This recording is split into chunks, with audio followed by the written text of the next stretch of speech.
Dear Gumi, if anyone over there has watched my channel before, you know that I'm not one for drama. I'm not one to stir up a storm, and for the most part, I try to keep this channel on what's going on in-game in War of the Visions.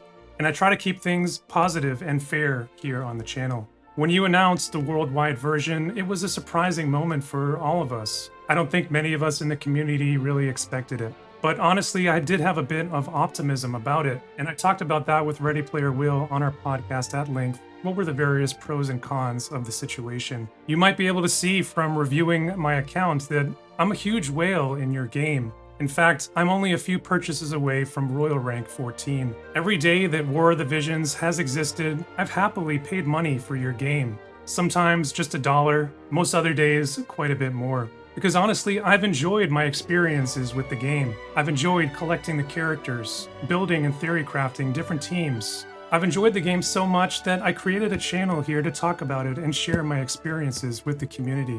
But honestly, this patch that you've released is just the latest in a string of developments recently here on Global where you've really tightened down the screws on our game economy by removing additional perks of shards that we could accrue via various free or paid methods, which we've been accustomed to receiving for years now in the game. But what has happened this week in the latest patch, which is the first step towards this announced worldwide version of the game, has driven me to do something that I have never done since day one of the game, and that is to close my wallet. The last straw for me as a paying player was getting duped in the shop on a unit training bundle. I know that some people may not be aware of this bundle or pay much attention to it, but for me and other whales out there, this was a reliable weekly buy when we were building new characters in the game, and we would get those 80 unit shards at a 2k paid Visior price, or essentially a 50% discount.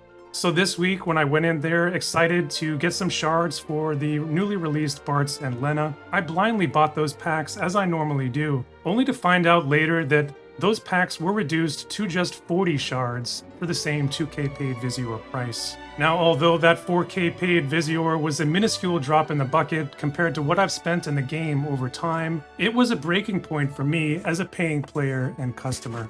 Now, I know that this is how this particular unit training bundle has existed on the JP side since the beginning, but did you ever stop and consider that maybe the approach here could be to keep the experience as we know it for your global customers, while at the same time maybe upgrade the experience for your paying Japanese customers and give them the same sort of discounts? Honestly, I really can't imagine that many of them over there are buying that 2k paid bundle or have ever done so historically. Did you ever stop to consider that in this time of high anxiety and turmoil in the game that you're creating, maybe you shouldn't rock the boat any further and risk alienating your biggest global spenders, myself and many others like me included? Despite all of its issues, I do love this game of War of the Visions. I really want to see it succeed, and I want to see the many thousands of dollars that I have invested into it over the years not to be thrown down the toilet overnight.